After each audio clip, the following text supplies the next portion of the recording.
True life is not fellowship, it's discipleship. It's not living, it's life. It's not religion, it's kingdom.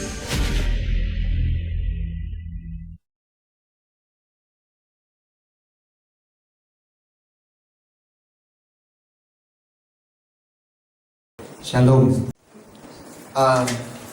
Saya mengajak Anda merenung. Segala sesuatu, kalau ada sesuatu yang sakit atau nggak beres. Misalnya orang sakit tipes. Saya pernah kena sakit tipes berapa tahun yang lalu? 95. Wah, udah lama. Saya diberi 3 treatment. Yang pertama, obat penurun panas. Tahu tipes itu radang usus, membuat orang yang kena itu demam. Dan ususnya seperti jambian gitu, seperti sariawan. Jadi kalau itu luka, jadi ada infeksi. Infeksi itu membuat orang demam. Saya di treatment 3 treatment, mengalami 3 obat penurun panas. Untuk apa? Untuk menghilangkan demam. Tapi obat penurun panas itu tidak menyembuhkan sakit. Supaya Anda tahu aja. Lalu yang kedua, saya diberi antibiotik. Antibiotik itu juga tidak menyembuhkan penyakitnya. Tidak menyembuhkan, tapi membunuh kumannya. Jadi beda-beda.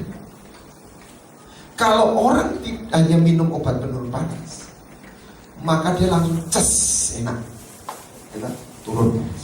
Tapi sore atau siang, misalnya pagi kasih udah, siang demam lagi. Nah, dalam pembangunan ekonomi itu yang disebut subsidi. Subsidi beras, subsidi pupuk, subsidi BBM. Apa sih subsidi? Mengurangi rasa sakit karena banyak negara itu belum makmur semuanya. Jadi bukan menghilangkan kemiskinannya, tapi mengurangi rasa sakit akibat miskin. Jadi beda. Jadi kalau beras atau pupuk tidak disubsidi, maka orang-orang yang mungkin penghasilannya 1,5 juta apa, dia nggak bisa membeli nasi bungkus 10.000, atau dia nggak bisa beli beras. Beras itu berapa sih ya? Saya nggak pernah beli beras soalnya. 10.000 nggak bisa. Kalau Anda ke Jepang, Anda tahu beras itu mahal beras itu. Karena pupuknya disubsidi. Terus petaninya, mohon maaf, ditekan. Jadi petani itu di Indonesia nggak boleh kaya. Kalau Anda lihat di luar negeri, namanya petani itu kaya. Ada yang anaknya mau jadi petani? Ketahuan. Padahal petani itu jabatan pekerjaan prestis. Petani anggur, petani delay gitu ya, bisa di Amerika. Wah, luar biasa. Tapi di pikiran anak muda, petani, wong desa gitu ya kan. Karena memang situasi di Indonesia seperti itu. Nah, 65 tahun merdeka, subsidinya nggak pernah hilang. Apa artinya? Umpamanya orang sakit nggak pernah ditreat antibiotik atau apa? Nah ini yang 3 tadi saya bilang. Tapi cuma dikasih obat penurun panas, sehingga orang itu nggak pernah sembuh. Jadi terus obat penurun panas. Obat penurun panas itu sama sekali tidak menyembuhkan sakit. Jadi nggak perlu Pak. Oh perlu. Kalau tidak diberi, saya nggak tahan. Membuat saya bisa tidur, bisa istirahat. Nah inilah treatment ketiga. Saya bisa istirahat, saya makan makanan yang bergizi, sehingga tubuh saya, sel-selnya itu pulih. Semoga Anda boleh nangkep. Sebagian orang nggak bisa bedakan mana firman apa yang Tuhan berikan, apa yang disebut obat penurun panas, antibiotik, maupun kita harus makan yang bergizi, cara hidup yang berubah, Jangan makan kotor-kotor, supaya kita nggak kena tipes. Kita nggak bedakan. Nah, sebagian orang terjebak. Dia hanya mau firman yang seperti obat penurun panas. Datang ke KKR, dijamah, kerosoin. Itu bukan salah, itu pekerjaan Roh Kudus. Tetapi fungsi Roh Kudus tidak bisa menggantikan firman. Nubuatan karunia Roh Kudus tidak bisa menggantikan firman. Saya tidak anti nubuat. Dalam beberapa kali saya pun bernubuat. Sekalipun saya bukan orang yang secara khusus berkarunia nubuat. Saya pernah didatangi satu orang, "Pak, Tuhan ngomong apa tentang saya?" Saya ketawa aja. "Yuk gak ero," dia bilang gitu. Ya enggak tahu. Ya saya enggak mau mengadang, enggak tahu. Saya enggak bukan seperti, "Pak, doain saya." Oke. Saya enggak tahu apa ya. Tapi waktu saya mencoba berdoa, saya bilang enggak tahu, tapi tiba-tiba Roh Kudus bicara. Tuhan bicara ini. Dan itu cocok. Tapi saya tidak mengada-ngada. Ada hamba Tuhan tertentu diberi karunia itu. Ada 20 orang, dia bisa buat satu-satu. Pernah ketemu? Tapi yang menjadi masalah, hamba Tuhan itu dicari. Terus orang datang antri dinubuati. Kerosoenak 10 kali dinubuati, masalahnya gak selesai. Bukan saya nyalakan nubuatnya, tetapi dia tidak bisa bedakan obat penurun panas, antibiotik, dan harus makan yang bergizi. Amin. Siapa yang mau hidup dalam pemulihan senantiasa, angkat tangan. Anda harus mengalami, harus tahu 3 itu. Misalnya orang sakit jantung, anak Tuhan, saksi, bukan ibu tadi saksi katarak, ya, wah, operasinya berhasil. Wah, pokoknya Tuhan tolong. Puji Tuhan, puji Tuhan. Tetapi ada lapisan di atasnya. Oh, pokoknya dia kena sakit jantung. Lo makannya enggak karu-karuan. Nangkep sih. Jadi kita harus lihat secara lebih keseluruhan. Bukan hanya dia puji Tuhan, dia disembuhkan. Dia harus merubah cara makan, sehingga dia tidak kena koroner lagi. Amin. Amin. Ada orang sepengen didoakan, ditumpangi tangan, nubuat tiap kali. Sekali lagi saya ngomong ini saya bukan pendeta yang anti nubuat. Saya ini orang karismatik yang percaya nubuat. Saya pernah dinubuati seorang nabi. Kalau nabi itu orang punya jawatan nabi itu ya bisa nubuat. Makan malam bisa nubuat ya. Saya ketemu namanya Nancy Kun, makan dinner bersama, tiba-tiba stand up please, I wish to prophesy. Dia langsung bernubuat, kamu bakal nulis buku bla bla bla bla. Ya saya ketawa aja dalam hati, tapi aku kok gak pernah kepingin nulis buku. Tetapi 6 tahun kemudian saya menulis buku pertama kali. Dan saya ingat nubuatnya, sungguhan ya. Itulah nabi. Tetapi bukan berarti waktu saya dinubuati langsung malamnya saya nulis buku. Nah, saya tidak mengusahakan, tapi saya juga tidak menolak. Saya mengalir dan pada waktunya Tuhan bawa saya nulis buku. Gitu misalnya. Nah, kembali lagi, apa yang membedakan orang Israel sama Musa? Apa yang membedakan orang Israel sama Yusuf?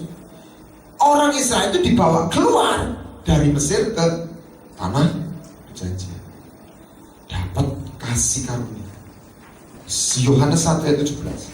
Ada kekuatan, ada kuasa, 2 kuasa anugerah yang Tuhan berikan.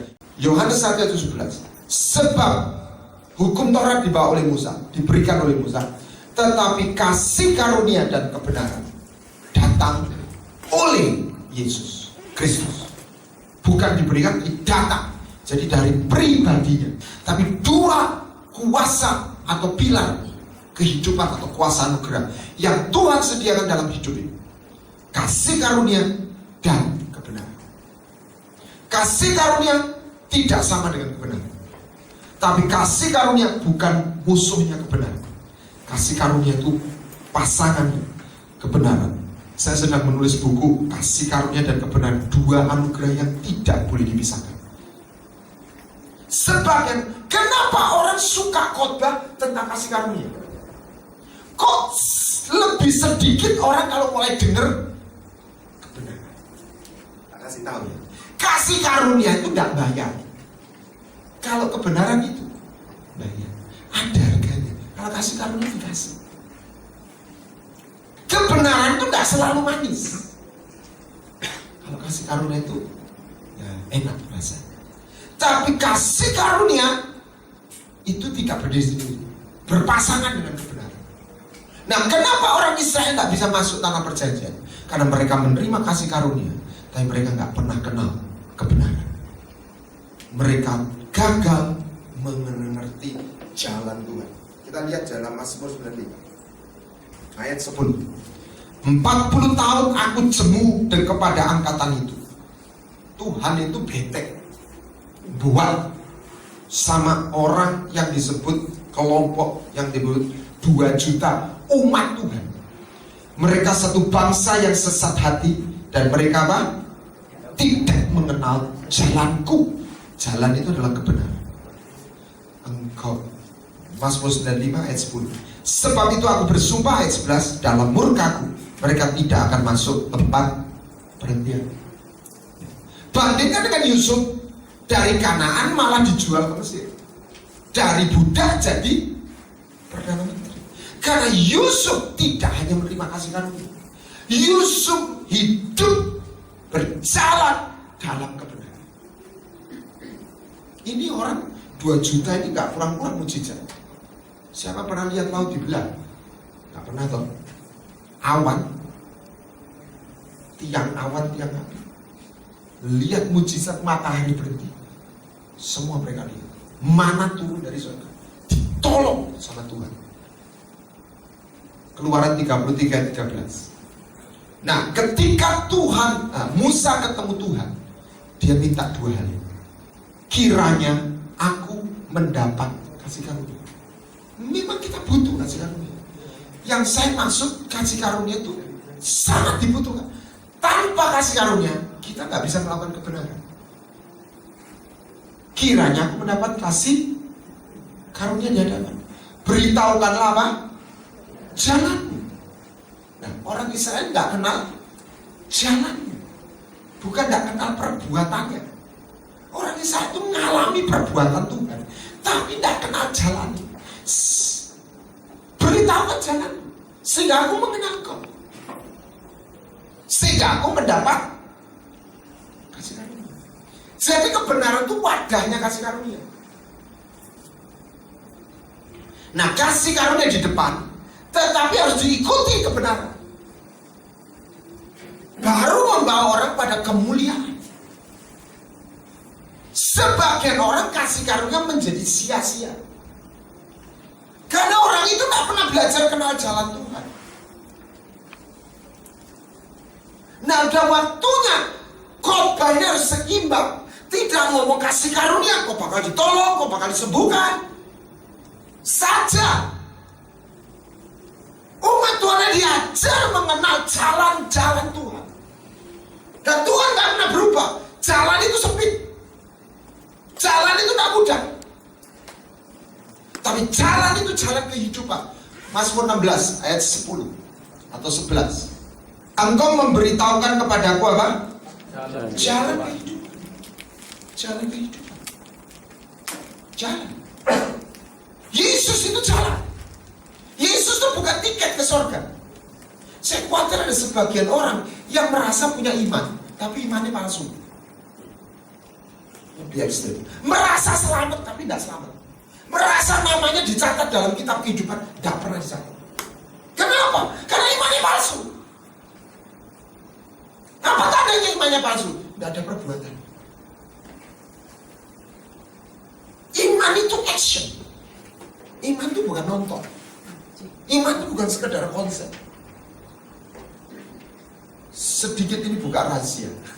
Martin Luther, tokoh reformasi, itu pernah berpikir menghilangkan kitab Yakobus. Karena kitab Roma bicara iman, tulisannya Paulus, tapi kitab Yakobus bicara perbuatan. Yakobus pasal 2 ayat berapa itu?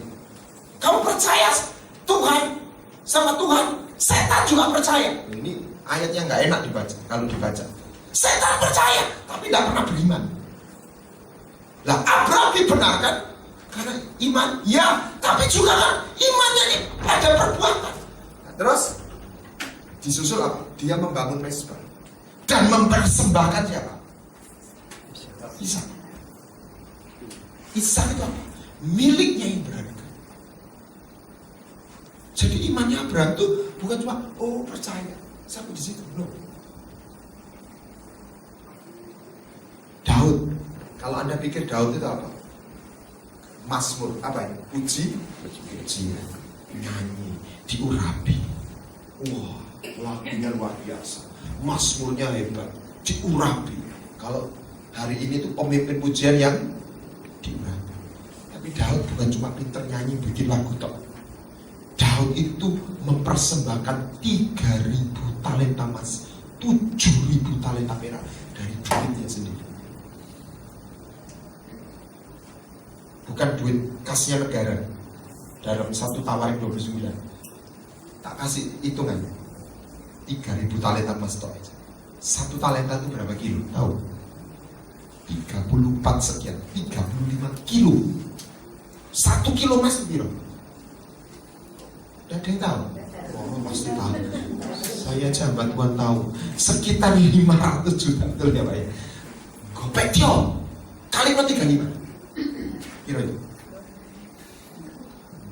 Kira-kira 17 miliar kali 3.000, itu mendewi. Duit semua itu triliun. Daud bukan cuma menang, bukan cuma nyanyi. Daud bukan cuma beromantis. Daud punya iman. Faith is action. Coba nonton. Saya bisa nonton Abdi Rai tiap hari, tapi saya nonton tok. Bicep saya bisa keluar? Gak bisa. Banyak orang 10 tahun ke gereja, dengar firman yang hebat-hebat, mendingan gak dengar firman yang aneh-aneh, tapi melakukan lebih jadi. Faith is action. Nah, kali lagi, kasih karunia dan kebenaran. Segala sesuatu selalu diikuti kasih karunia, harus disusul, diawali kasih karunia, itulah Bapa. Tapi harus terus dilanjutkan dengan kebenaran. Contoh, sehat itu waktu umur segini ya, nyonya itu kasih karunia. Makan sate kambing, gulai kambing, es durian, es campur, tidak bakal stroke. Setuju? Sehat. Anak saya marahin, jangan minum soft drink. Saya tahu, you minum soft drink pun sehat, tapi habitmu itu nanti merusak tubuh. Kalau nanti kamu jambul, gitu. Sehat, kasih. Lah kita lah, misalnya umur-umur seperti saya bisa sehat, bisa. Tapi kita harus jalani kebenaran, jaga makan. Betul ya? Bapak yang 50 tahun ke atas tahu, gak bisa. Mereka masih punya kasih karunia dalam tubuh mereka. Kita kasih karunia berkurang. Soal tubuh maksud saya. Langsing. Ya, langsing itu. Kalau waktu SMP SMA itu kasih karunia. Ibu nggak usah diet, nggak usah apa, langsing. Setuju? Kalau sudah umur 50 yang udah nikah, punya anak 3, bisa langsing, bisa. Tapi Anda harus latihan, gitu ya. Itu namanya kebenaran. Dua-dua harus ada. Ibu-ibu yang sudah menikah, dulu ketemu bapak, pertama kali gimana bisa nikah? Dating tau? Tahu dating, kencan. Amin. Pertanyaan kedua, sing bayari sopo? Ibu atau bapak? Bapak tau? Kenapa ibu dibayari? Emang ibu berjasa? Pernah ngutangi bapak? Enggak juga. Apa dibayari? Sebab bapak jatuh cinta. Kenapa Yesus mati buat kita? Jatuh cinta. Apa kita berjasa? Enggak. Itu namanya kasih karunia. Tapi Bu, ini saya ngomong sama ibu, setelah dating 2 kali 3 kali, itu tidak titik Bu, koma. Masih ingat? Dia ngajak jadian. Kamu mau jadi pacar? Masuk lagi, jadi pacar aja sudah bukan orang bebas. Misalnya masuk waktu SMA, diajak jadian. Atau sudah universitas masih kuliah atau masih sekolah. Anda sudah jadi jawab ya, itu Anda itu ada ikatan. Anda bukan orang bebas 100%. Dulu biasanya goncengan sama pria A, pria B, sekarang nggak boleh. Kenapa? Cemburu dia. Betul ya? Anda guyonan terlalu akrab. Misalnya satu sekolah lewat dilirik, ngamuk deh. Itu namanya ikatan. Betul? Apalagi sudah menikah. Nah, saya mewakili pria. Ibu-ibu, kalau ada seorang gadis wanita ditraktir mau, dijak jadian tidak mau, itu benceng. Ya. Lah saya amati, kalau orang saksi itu 95% itu semua bicara ditraktir Tuhan Yesus. Betul ya? Memang itu kesaksian yang paling membangun, ditraktir. Ya memang ini Tuhan baik. Ya toh, saya tidak mengurangi arti ditraktirnya. Tetapi kalau cuma ditraktir, dia tidak mau jadi miliknya Tuhan. Itu namanya gadis yang ditraktir mau, dijak jadian tidak mau. Karena apa? Takut kehilangan fansnya. Anda menganggap, biasanya gadis cantik, mikir-mikir, tapi kalau sama-sama ini saya tidak bisa sama yang lain. Gitu. Katakan kanan kiri, kamu sudah jadian belum sama Tuhan Yesus? Bukan cuma ditraktir sama Tuhan Yesus, bukan cuma ditolong Tuhan Yesus. 10 orang kusta percaya Yesus kan? Yang sembuh percaya. Tapi 9 orang kusta tidak pernah menurut Yesus. Serius? Kata ini hilang. Bahkan dalam khotbah gereja saya mati. Kita sering dengar percaya sakitmu sembuh, percaya dia tolong kamu. Itu salah? Enggak, betul. Tapi kepada orang yang dipilih jadi muridnya, Tuhan tidak ngomong gitu, percaya sama aku. Tidak, dia ngomong apa? Ikut aku. Kata ikut ini hilang. Taruh, hampir tidak ada khotbah yang bicara ikut aku. Yesus itu bukan karcis masuk surga. Yesus itu jalan. Apa bedanya karcis sama jalan? Karcis ini karcis. Saya bisa kantong ya, ya kan? Kantong. Terus saya jalan, karcisnya melok saya kan? Kemana saya? Ya Tuhan nyertai saya. Tapi kalau jalan, ini jalan. Saya mau ke sana. Saya tidak ngantongi jalan. Saya di dalam jalan. Terus saya harus berjalan. Jalan Tuhan bukan jalanku. Anda tandanya melok Tuhan. Anda pernah namui satu titik. Aduh Tuhan. Itu Anda belajar jalan. Aduh Tuhan, aku pengen ke kiri.